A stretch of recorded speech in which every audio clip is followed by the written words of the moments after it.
¿Cómo le va? Bienvenidos a una nueva edición de Sin Mordaza. Hoy con muchos invitados, ya están todos aquí en el estudio. Lo tenemos a Jorge Boazo, que viene a hablar un poco lo que pasó en Rosario. También lo tenemos al senador Gramajo, que va a hablar también de lo que pasó en la legislatura el día de ayer con el tema Saín. Y a Pablo Ayala, que mire, nos anticipa cómo van a ser las boletas. Mire esto. Esta va a ser la boleta de concejales de Rosario.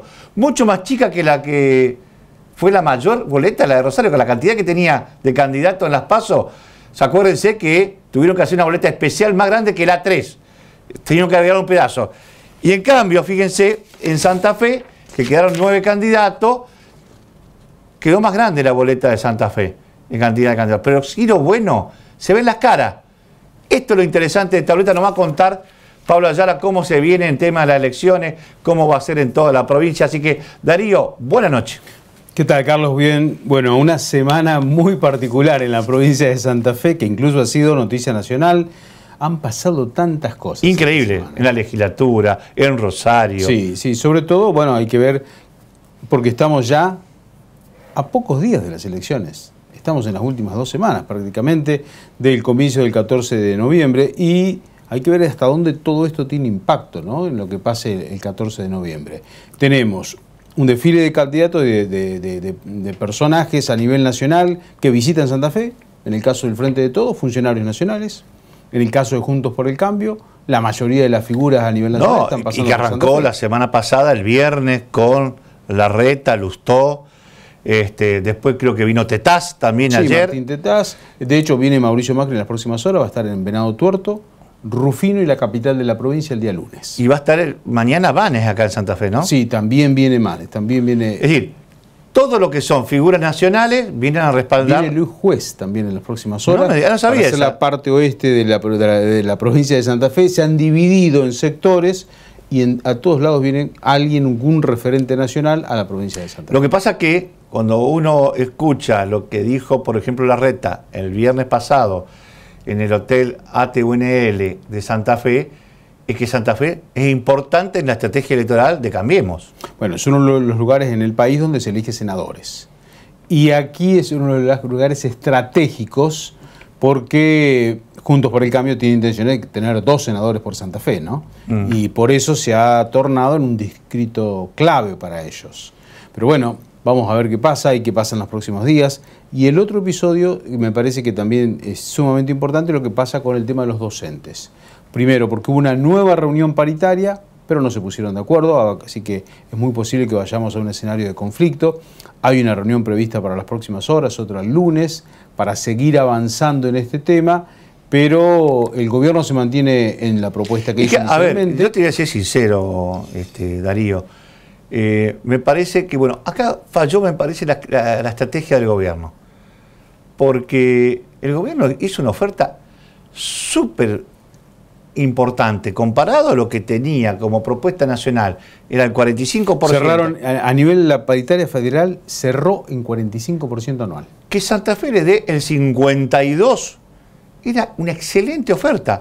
Ahora, me parece que acá hubo desconocimiento de parte del ministro, cuando hace las negociaciones, que ANSA Fe, de por sí, yo no creo que haya, en alguna vez en la historia de ANSA Fe, haya aceptado de entrada la propuesta del gobierno. Nunca. Siempre es, quiero más. Si vos le ofreces 10, quiere 12. Si quiere ofrecer 17, quiere 23. Es decir, me parece que acá hubo un error de estrategia, porque vos lo hablaste con algunos dirigentes, yo lo hablé con algunos. La idea era pedir 12. Es decir, menos de 12 no querían. 12 eran lo que estaban pensando, 13 era lo ideal. Te dan 17 y no te conformaste. Es decir, me parece que acá también desvela una interna gremial que es preocupante para Sonia Leso. Sí, hay una cuestión que también es importante, es que a partir de que en las últimas horas los docentes han conocido que este mes no van a cobrar el aumento, eso ha elevado un poco la temperatura. Porque dicen ellos, o la mayoría de lo que dicen en redes sociales, en mensajes de WhatsApp, dicen, pero nos habían dicho que nosotros igual cobrábamos el 10% de aumento. Y la respuesta del gobierno es, no. El que no aceptó no cobra el aumento. Y sí lo van a cobrar los docentes privados, ATE, UPCN, la administración pública, eso sí va a cobrar el aumento, también la policía y también jubilados y pensionados. En este caso, los jubilados docentes van a cobrar el 10%, pero no los activos, no los de ANSAFE. Bueno, a ver, el gobierno que, a ver, charla con los dirigentes previamente. Sí. Sonia Leso decía, yo menos del 12 no puedo, por esto. Es decir, quería algo más de lo que fue la paritaria nacional, porque hay algunos reclamos internamente que dicen que en el 2020 no se consiguieron los objetivos, que era por lo menos igualar la inflación, y que el número era más arriba del 12. Me parece que haber conseguido 15 para el periodo y 2 más para enero. Sí, porque el 15% de eso ingresa incluso en el medio aguinaldo de fin de año, ¿no? Exactamente. Era una muy buena oferta, que lamentablemente va a tener que entender los funcionarios del gobierno que ANSAFE en la primera no acepta, siempre redobla la apuesta consiguiendo más porque saben que el gobierno no se banca los paros. Hasta que ahora Perotti dijo, no va más.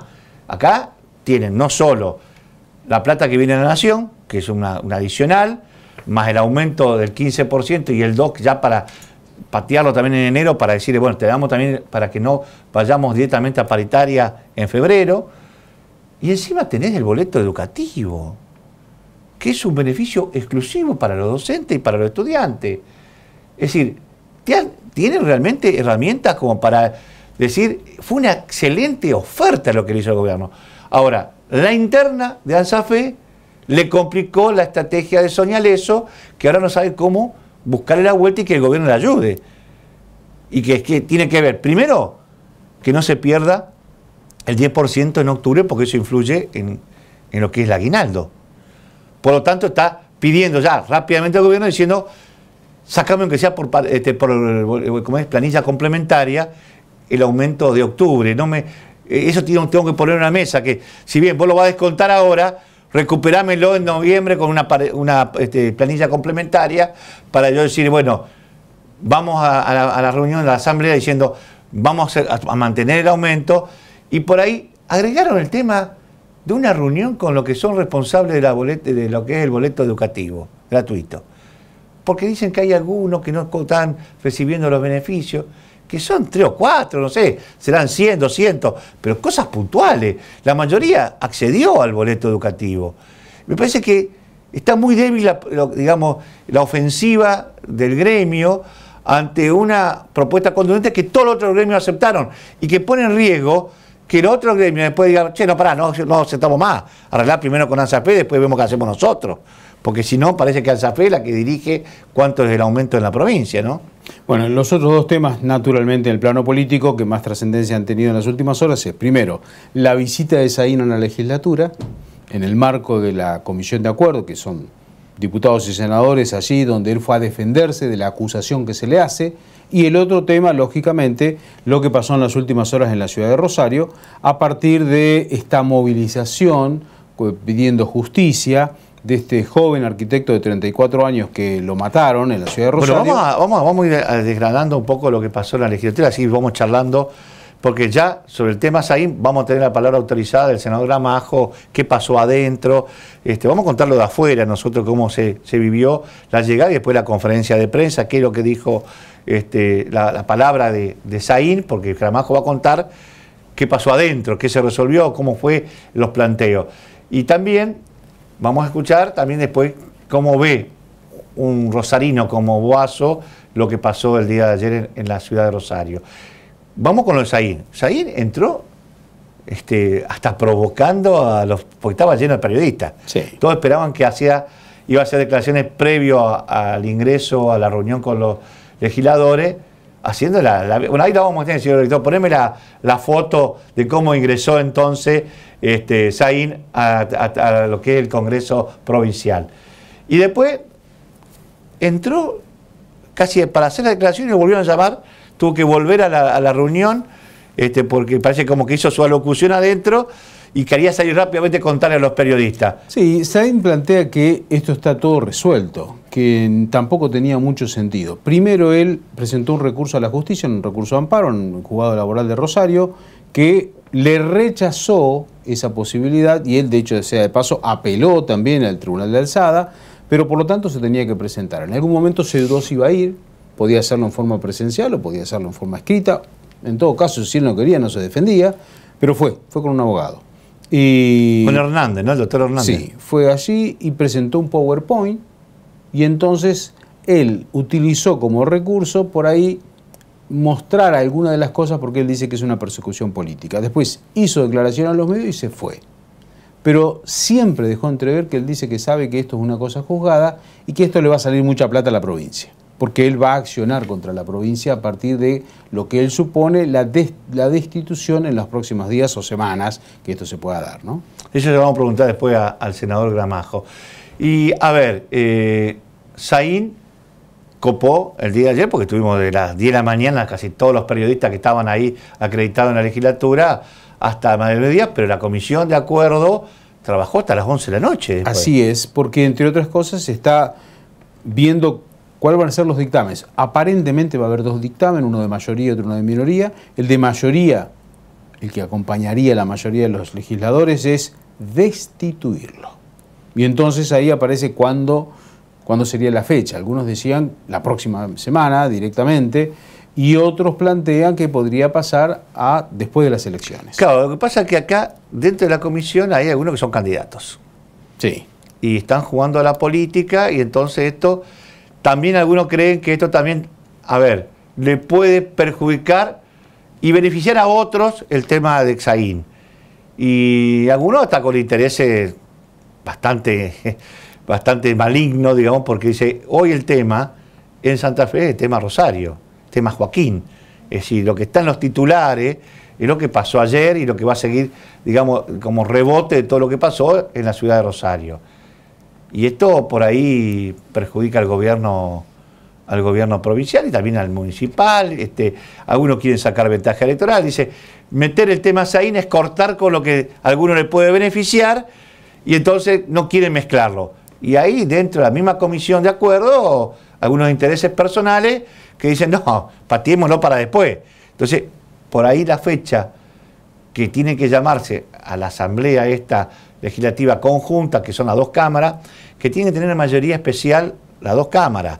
No es que la sumatoria, tiene que tener mayoría especial senadores y diputados. Sí, la mayoría absoluta sería la mitad más uno, básicamente. Pero a ver, el senador está resuelto. Sí. Diputados es el problema.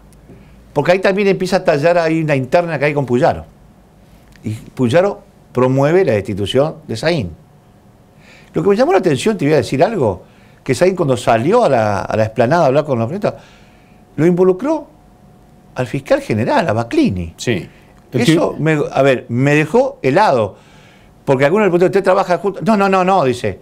Baclini es parte también de la persecución que tengo. Como que lo pone, como que lo persigue Baclini a Saín. Saín lo que menciona es que Baclini tiene una procedencia radical, que él accedió justamente fruto de eso a ser el jefe de los fiscales de toda la provincia y que por lo tanto, además que no tiene buena relación, tiene pésima relación, hoy 0. Y el tema es que el organismo de investigaciones está bajo la órbita del Ministerio Público de la Acusación que conduce hoy Jorge Baclini. Por eso digo, le atacó al jefe.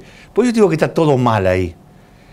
Por eso digo, esa provocación de tirar el nombre del fiscal general era como para decir, bueno, ya está todo roto, esto voy. Porque si vamos a suponer que deciden no suspenderlo, ¿qué va a pasar? Va a tener que seguir una relación con Baclini, a quien lo acusa de ser protagonista de toda esta movida para destituirlo. Sí, en el PowerPoint que presentó Saín también habló específicamente de algunos de los que los denunciaron a él en el marco de una investigación, que él dice, estos son todos afiliados radicales. Y da nombre, apellido, pone foto de ellos, incluso dice, fueron candidatos en el 2019, todos del Frente Progresista, y son los que me acusan a mí. Bien, cambiamos de tema, lo de Rosario. ¿Fue acertado que vayan Haskin y Perotti a la movilización? Bueno, el análisis hoy es ese. ¿Hizo bien Perotti de ir o no? ¿Hizo bien Haskin de ir o no? En ambos casos, después de lo que ocurrió, los dos siguen diciendo, era lo que teníamos que hacer. Por la mañana, ambos mandatarios se juntaron con los familiares de arquitecto de 34 años que fue ultimado la semana anterior en Rosario. Cuando se juntan con ellos, en una reunión que no había trascendido, le preguntaron qué era lo que quería el hermano. Y el hermano de Joaquín Pérez le dijo, yo quiero que vayan a la marcha. De hecho, ellos hicieron circular la familia, donde invitaban a todo el arco político a que asistieran a esa movilización que era básicamente para terminar con la violencia. Bueno, en la reunión, Perotti le volvió a preguntar, ¿qué quieres que hagamos? Y él dijo, quiero que vayan a la marcha. Ahí se comprometió Perotti, ahí se comprometió Hapkin. De hecho, fueron ellos, fueron algunos concejales, algunos diputados provinciales, la mayoría no ha tenido trascendencia, fue la presidenta del Consejo Deliberante de la Ciudad de Rosario, María Eugenia Smuck, y ellos sabían que los iban a tratar de esa forma. La pregunta es, bueno, hubo varios de los asesores que le dijeron a Hapkin y a Perotti no vayan, porque va a pasar eso. Sí, ahora es una impronta que ha tomado el gobernador de encarar los conflictos, porque también horas antes, en la ciudad de Rafaela, que hubo una protesta de docentes, él también encaró y debatió cara a cara con algunos de esos dirigentes que le planteaban sobre el tema salarial de los docentes y que, porque se le planteaba, ¿por qué? ¿Qué pasó? ¿Por qué, digamos, le van a descontar o por qué no se le pagaban más? Porque decían que los sueldos de los docentes eran muy bajos y que estaban bajo la línea de pobreza, y fue un entredicho bastante fuerte, y Perotti encaró, y ahora vuelve a ir en una impronta de decir, bueno, no quiero esconderme. Ahora, como decíamos esta mañana en la radio en Cadena O con Bigote Acosta, es que si esto es la historia, lo va a dejar bien parado en el futuro, porque él hacía una referencia cuando también se lo criticaba a Reutemann por la inundación, y que él recorría más allá que estaba inundado, hasta se agarró una leptospirosis cuando terminada la inundación o con los primeros días que se había bajado un poco la tensión, él cayó enfermo producto de estar recorriendo los barrios inundados, pero después la historia lo compensó con esa elección famosa que el propio Wiener dijo, Santa Fe sufre del síndrome de Estocolmo, porque no podía creer que después que había un inundador, la gente lo votó a Reutemann, muy cercano, digamos, a la inundación. Es decir, en la coyuntura hoy, la gente está enojada. En la historia, en el tiempo, si esta actitud de Perotti lo van a valorizar, porque dio la cara, porque hubo casos que otros gobernadores en temas mucho más fuertes tampoco aparecieron, y la historia le dicen, bueno, pero se borraron todo. Pues digo, ¿estuvo bien, estuvo mal? Esto es un poco lo que yo quería que me analices vos de esta situación. No, a ver, en las últimas horas hubo declaraciones. Perotti se reunió ahora, durante toda la mañana, con los integrantes de la Justicia Federal. Camaristas, y fiscales y todo, básicamente para ver cuáles son las necesidades. Lo primero que dijeron, hay muchísimas vacantes, lugares que no se ocupan. Alguien podrá decir, bueno, pero esto es la Justicia Federal. Bueno, ese es el reclamo que se le va a hacer a la nación. Recordemos que la competencia federal es básicamente por el tema del narcotráfico, ¿no? Pero paralelamente a eso, Hapkin también volvió a decir lo mismo. Era el lugar donde tenía que estar. Sí. Y él sabía, de hecho, hay fotos, imágenes, a Hapkin lo agarraron del cuello, le rompieron el cuello de la remera.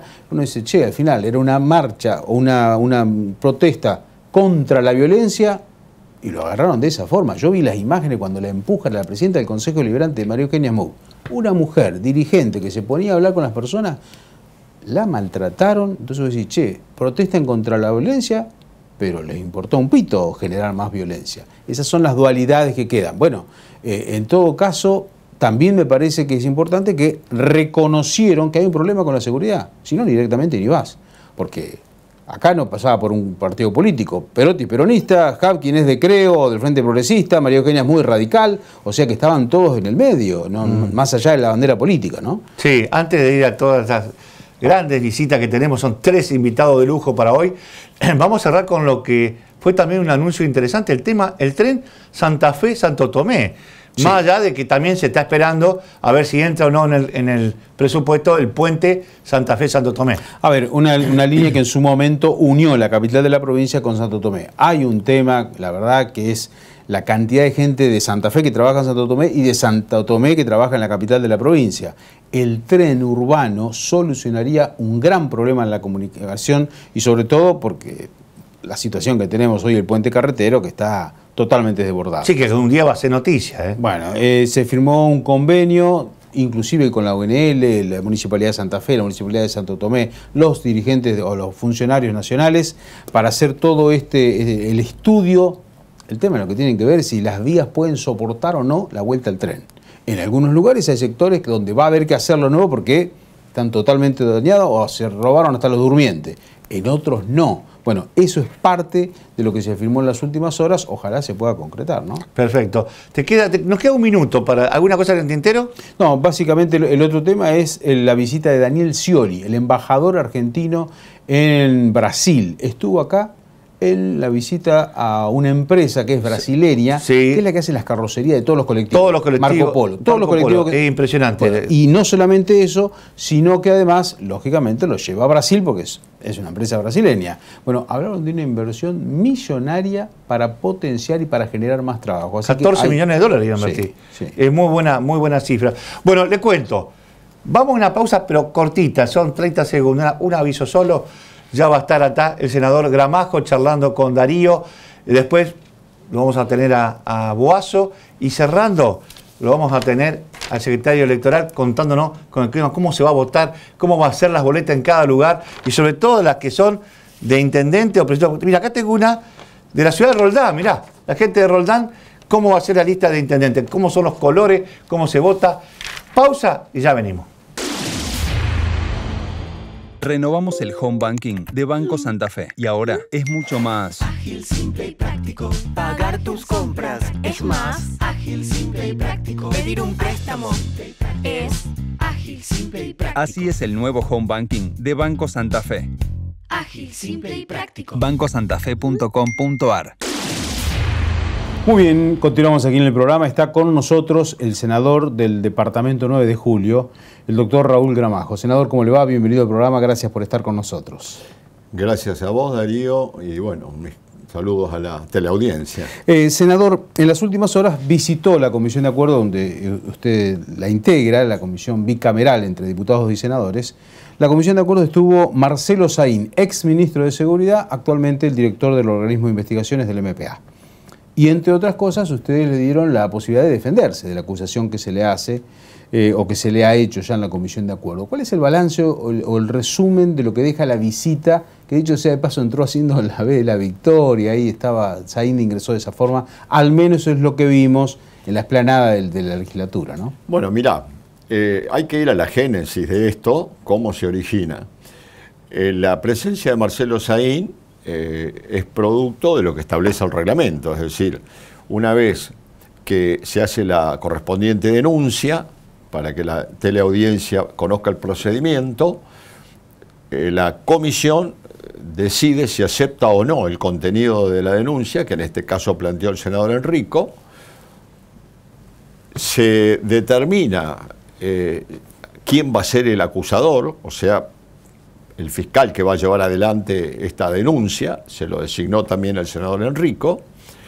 A partir de ahí comienza un proceso que se le permite a la persona que es denunciado o que está encartado, que pueda presentar en un tiempo y forma toda la prueba conducente para contrarrestar la denuncia planteada. Recordemos que esta denuncia está basada en el incumplimiento del artículo 89 de la Constitución Provincial, en su último párrafo, y en la ley 10.160, que es la ley orgánica del Poder Judicial. Básicamente, ¿de qué lo acusan, digamos, a Saín?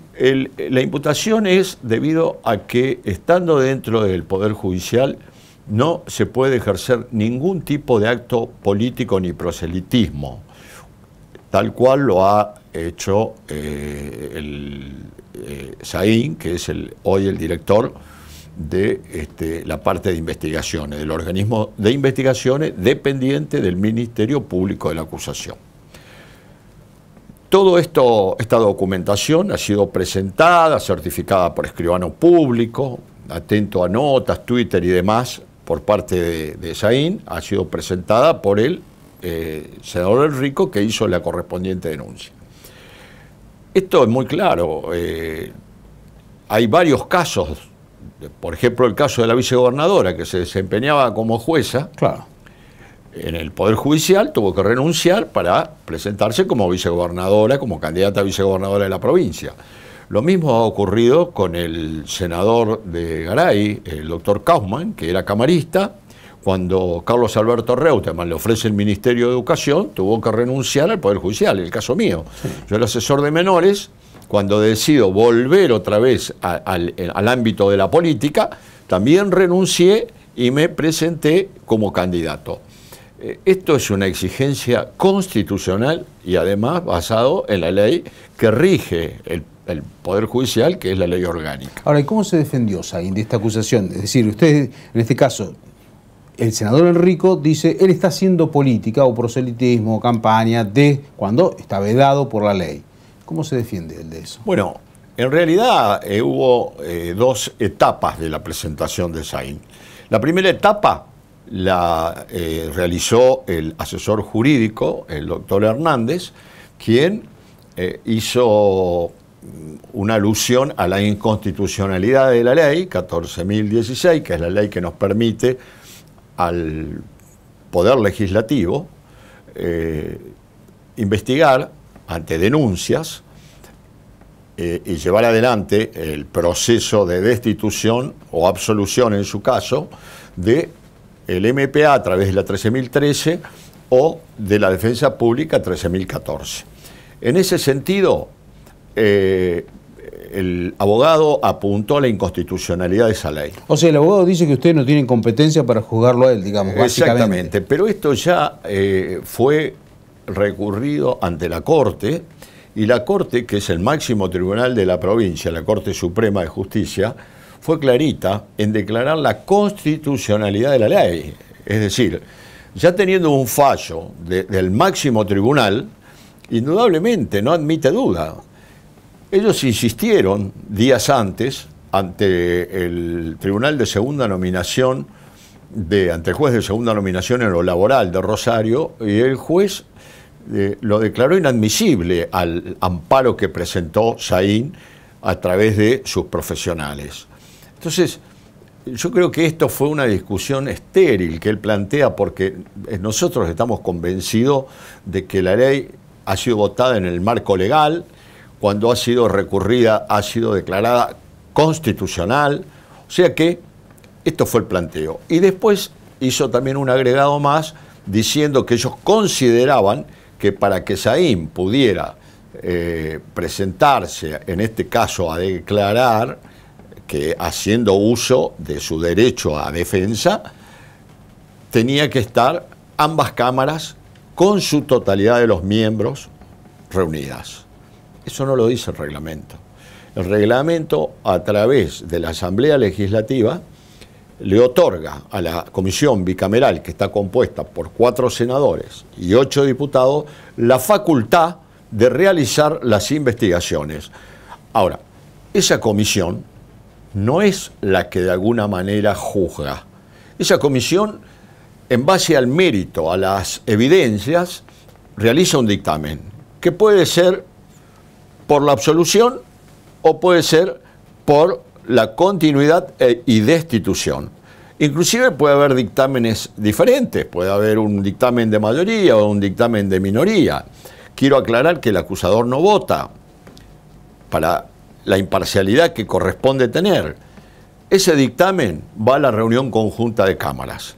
Y ahí se necesita una mayoría especial, que ambas cámaras, con mayoría absoluta, voten el dictamen, ya sea por la destitución o, en su defecto, si hay votos diferenciados. Es decir, si vota de una manera la Cámara de Diputados y vota de otra manera la Cámara de Senadores, el proceso se cae. Es decir, se le han dado todas las garantías que existen dentro del marco legal y dentro del reglamento.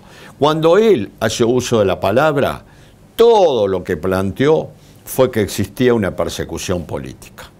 Y yo creo que indudablemente está totalmente fuera de los términos que nosotros estamos actuando.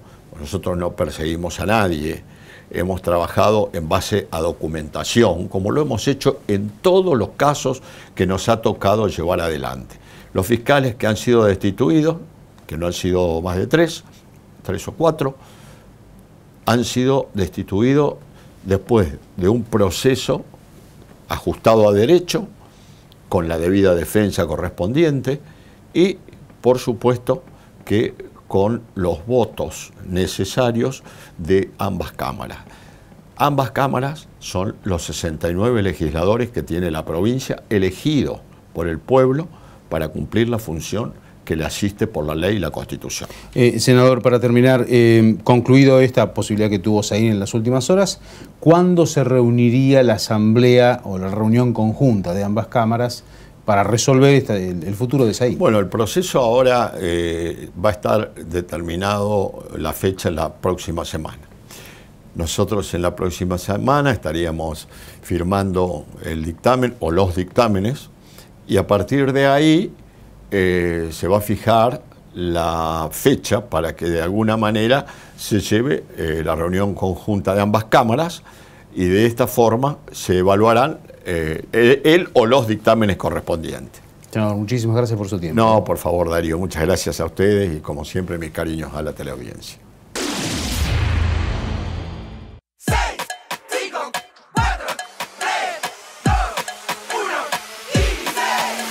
Son solo 6 pasitos, Kini 6. 6, 5, 4, 3, 2, 1, Kini 6. Son solo 6 pasitos. A la suerte hay que ayudarla. Con el Kini estás a 6 pasos de tus sueños. ¿Qué esperás para cumplirlos? 6, 5, 4, 3, 2, 1, Kini 6. Como le decíamos al comienzo del programa, ya está con nosotros y le damos las buenas noches a Jorge Boazo. ¿Cómo le va? ¿Qué tal, Carlos? Un gusto, ¿cómo estás? Bueno, en esta segunda etapa de estas elecciones, con un inicio bastante, publicitado a nivel nacional, pero con un escándalo, el tema de los afiches y una censura, ¿consideran ustedes de parte, digamos, del partido? Nosotros empezamos con un afiche duro, pero es parte de las 3 etapas de la campaña. Nos permitió que la gente haga esto. Se dé vuelta y se detenga en una imagen donde está Cristina con un traje a rayas. Por supuesto, el kirchnerismo me puteaba en 10 idiomas, pero el resto de la gente dice, bueno, por fin alguien que diga lo que nosotros pensamos. Estos afiches produjo efectos, como uno esperaba, por supuesto, pero el que no esperaba era que vengan aprietes de nivel nacional, de distintas partes, contra o con las empresas de vía pública que tenían que subir estos carteles. Entonces nos encontramos con el inconveniente de que hubo empresas que no subieron los carteles como una autocensura, o como accediendo a ese apriete indirecto o directo que ejercieron sobre ellos. Entonces hoy nos encontramos que hay carteles de empresas que se aguantaron, que no censuraron, y otras que tuvimos que adaptar un poco ese cartel, cambiar, no la figura de Cristina, pero sí sin traje a rayas, con un traje negro, ¿sí? Y que dice, basta Cristina, basta de corrupción K, basta de planes, sí al trabajo, basta de inseguridad. Y retomamos, por supuesto, la campaña con el mismo tono. Yo digo que para enfrentar el kirchnerismo no se puede ser tibio, ¿no? Como decía la Biblia, ni frío, ojalá fuese frío o caliente, porque eres tibio, te vomitaré de mi boca. De ahí surge la famosa locución, a los tibios los escupe Dios. Entonces hay que enfrentar al kirchnerismo con todo lo que implica y toda la corrupción que hay, con mucha fortaleza, que va mucho más allá y hay que utilizar las imágenes, las palabras, los calificativos, los epítetos y, por supuesto, proyectos que avalen estos eslogans, ¿no? Uh-huh. Ahora, es una elección donde ahora quedaron 9 candidatos y donde se ve claramente que hay 2 que están llevando el antikirchnerismo, el resto más o menos navegan las mismas aguas en los mismos temas, ¿no? Aquí los que somos antikirchneristas y tenemos posiciones similares es Lozada y yo. Cuando digo similares, no iguales. Nos diferenciamos que nosotros queremos un cambio en serio, de verdad, no el cambio de no es un momento para los globitos de colores, para los pajaritos de colores, sino es un momento para la fortaleza, el coraje, los proyectos, las propuestas, y que la gente sepa quién va a enfrentar mejor a Cristina en un Senado de la Nación, quién se le va a plantar, quién le va a decir basta Cristina, basta con la corrupción, quién se le va a plantar y defender los intereses necesarios para que Santa Fe no sea discriminada, para terminar con los porteños, ¿sí?, con el unitarismo y reforzar el federalismo. Nos encontramos con candidatos, es decir, yo tengo que mi adversaria es una persona que hace 20 años que vive en Buenos Aires, es decir, es una porteña por adopción. Jorge Boazo, no solo que nació en la provincia, creció, trabajó, estudió, la transpiró, la caminó y la sigue caminando, y me van a seguir viendo por las calles de la provincia y de mi ciudad. Distinto es cuando, si la gente elige una persona que hace 20 años vive en Buenos Aires, van a tener que ir a buscarla a Buenos Aires, o verla caminar las calles de Buenos Aires y no de la provincia. Entonces hay una diferencia, ¿no? Yo por eso digo que en vez de que la campaña sea sensualidad versus capacidad, me gustaría que el voto sea la evaluación entre capacidad versus capacidad. Para ello, con 30 minutos que el votante dedique a googlear y poner nombre y apellido de cada uno de los 9 candidatos finalistas, verá quién tiene antecedentes, cómo se condujo uno, cómo se condujo el otro, si fue legislador, qué proyectos, cuántos presentó y qué presentó, si fue funcionario, si fue eficiente, y si no fue nada de ello, qué hizo en su vida para defender los intereses de esta provincia. Ahora, hay temas de actualidad que quiero que lo abordemos. ¿Qué mirada tenés con lo que pasó con esto del ANSES y la presidenta, la expresidenta? Un acto más de corrupción política acá, y te lo explico con respaldo. Raberta incumplió con los deberes de funcionario público. Raberta debió apelar, seguir defendiendo los intereses de la plata de todos los argentinos, apelar la sentencia que concedía a Cristina. Como es tradicional en el ANSES.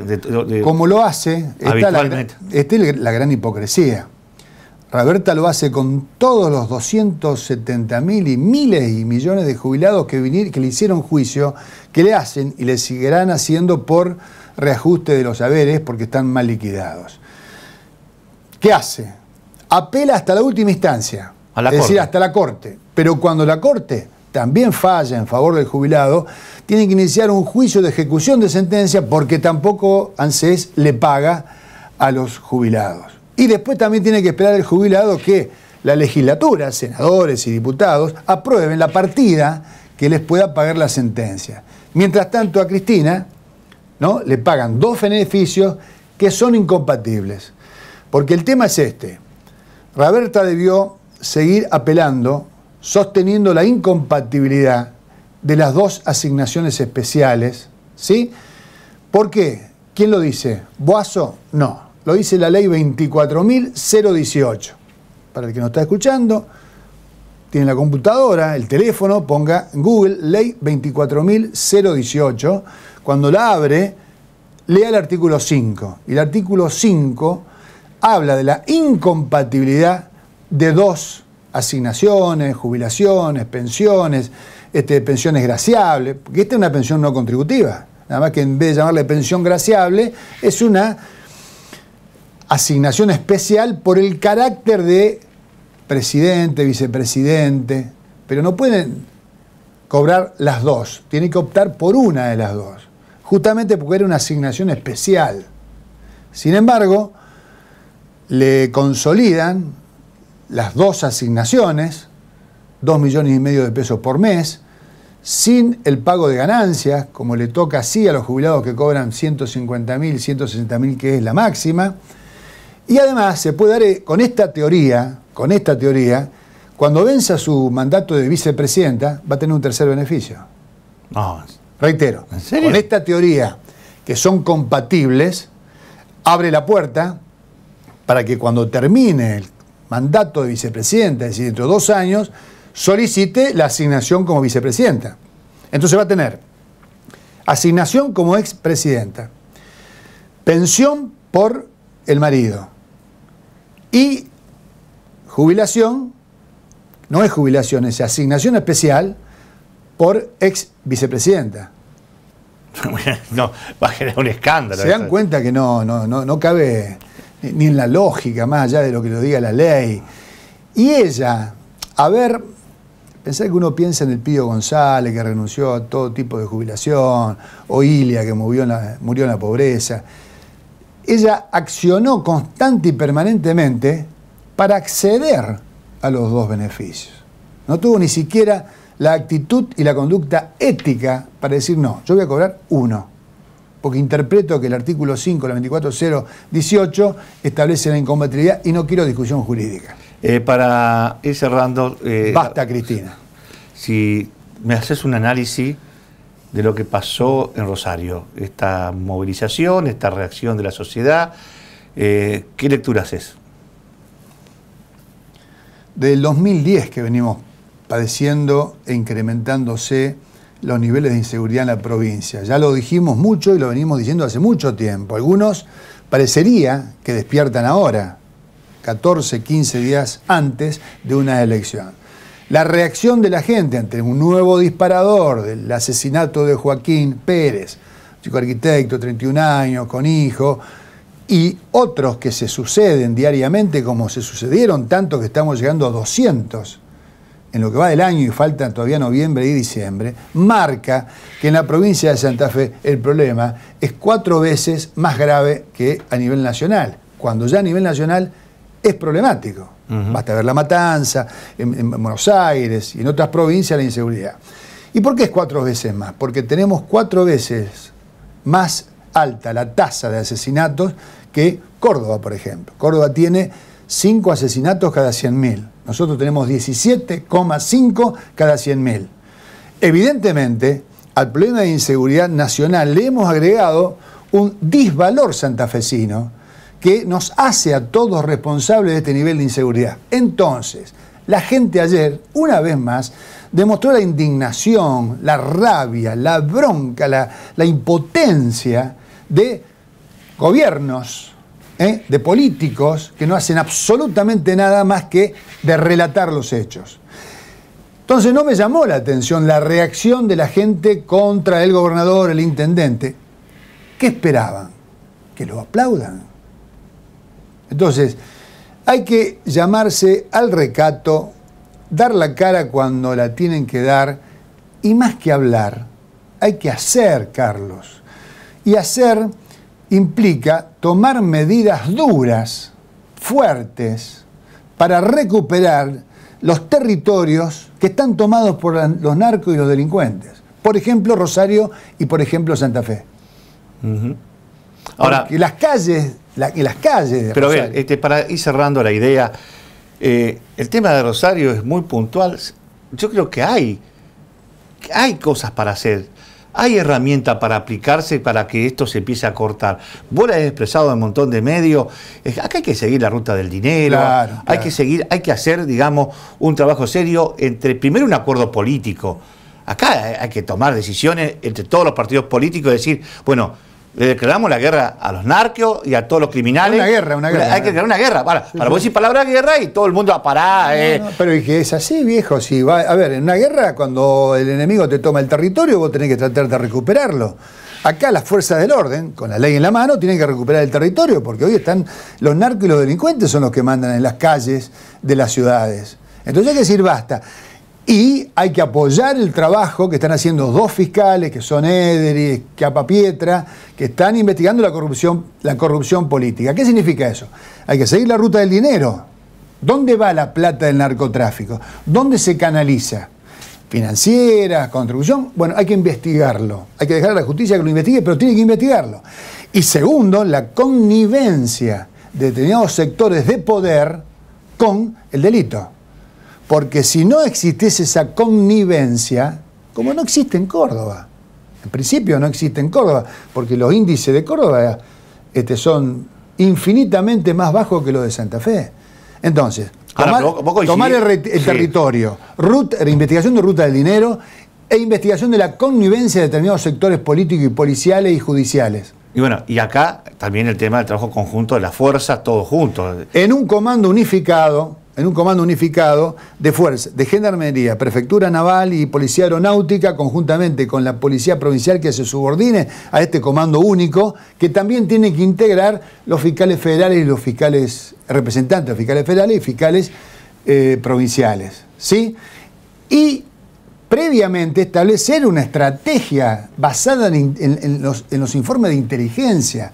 ¿Dónde están las zonas rojas? ¿Dónde se mata más? ¿Dónde se roba más? Y recuperar el territorio. Y por supuesto que lo ideal sería un acuerdo político que avale esa lucha. Lógicamente que sería.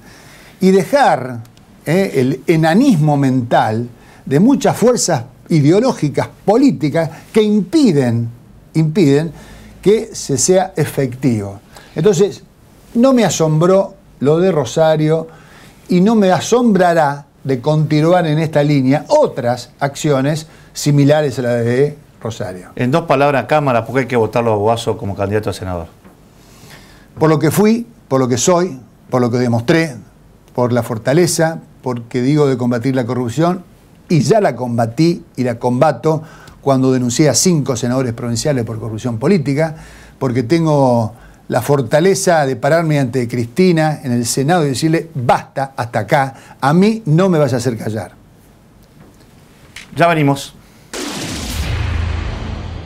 AMSAP, Asociación Mutual de Suboficiales y Agentes de la Policía de la Provincia de Santa Fe, la mayor institución de servicios de la provincia, ahora abierta a toda la comunidad.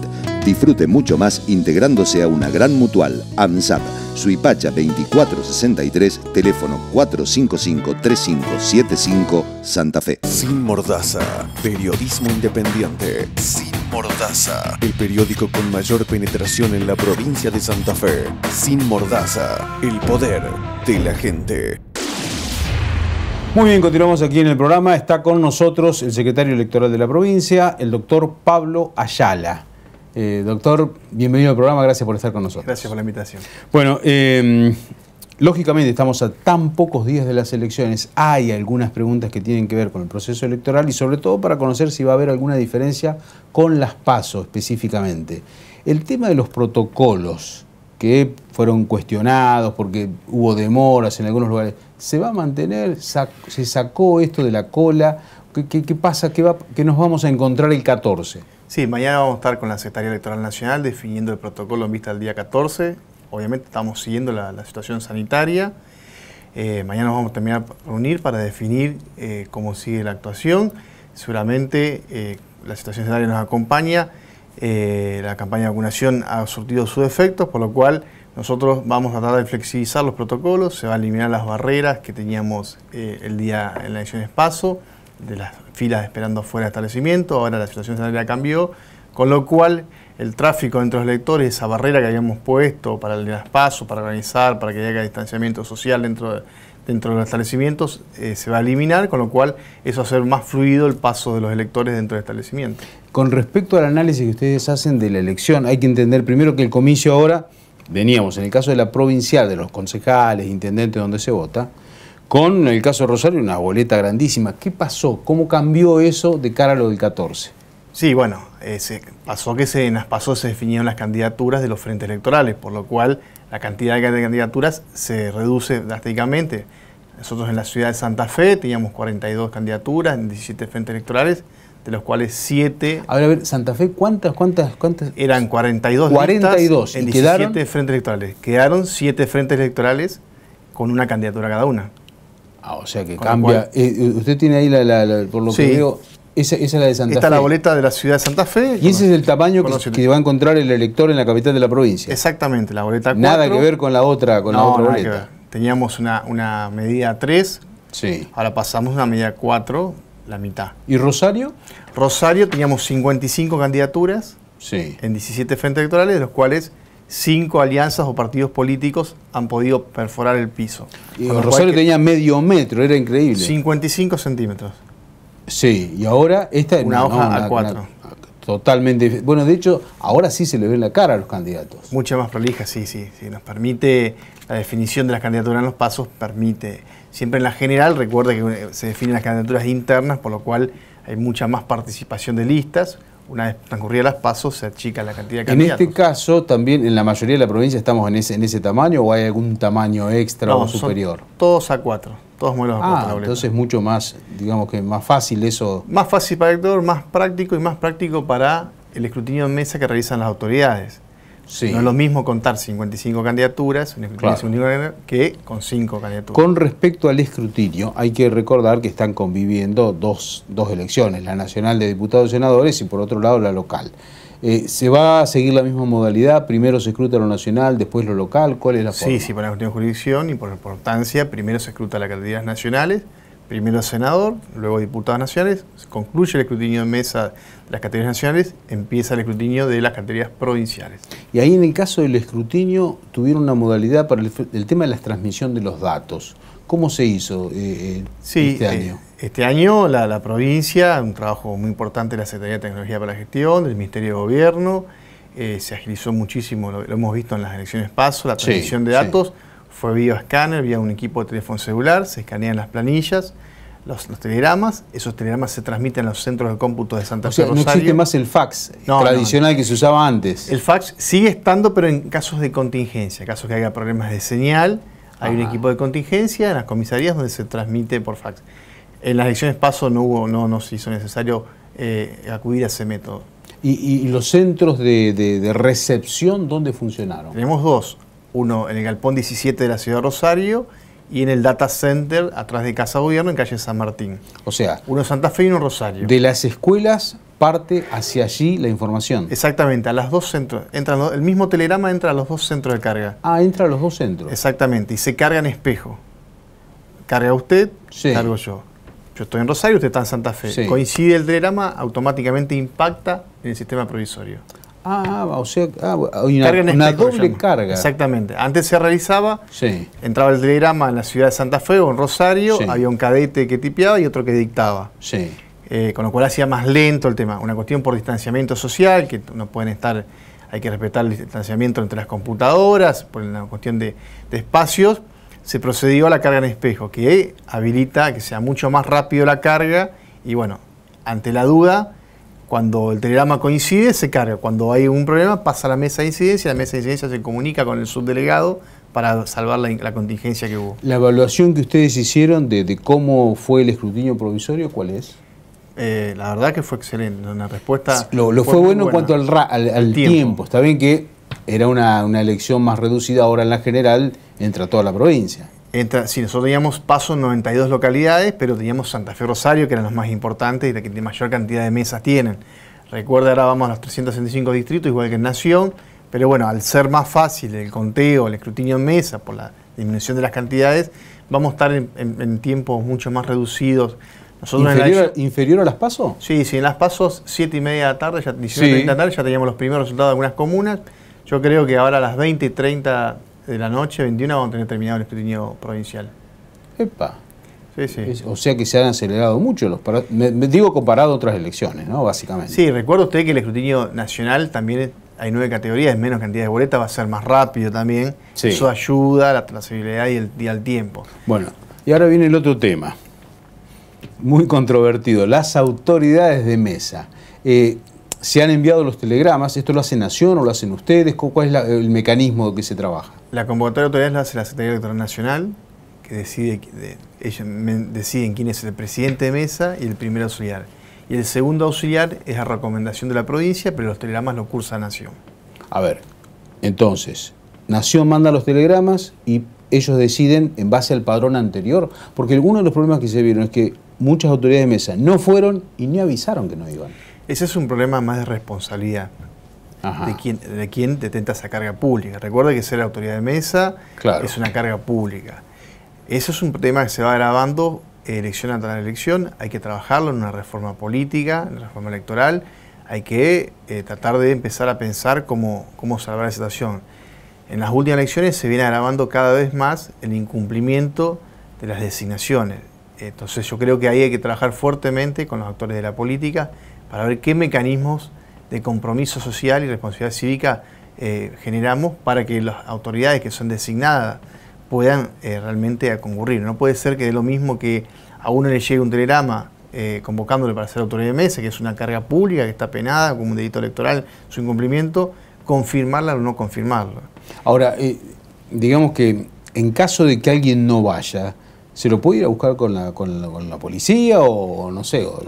No está contemplada esa situación. Usted cuando le llega el telegrama tiene que confirmar la recepción del telegrama o tiene la justificación para excusarse, que son limitadas. A ver, ¿por qué razón alguien podría decir yo no voy a ser presidente? Problemas de salud.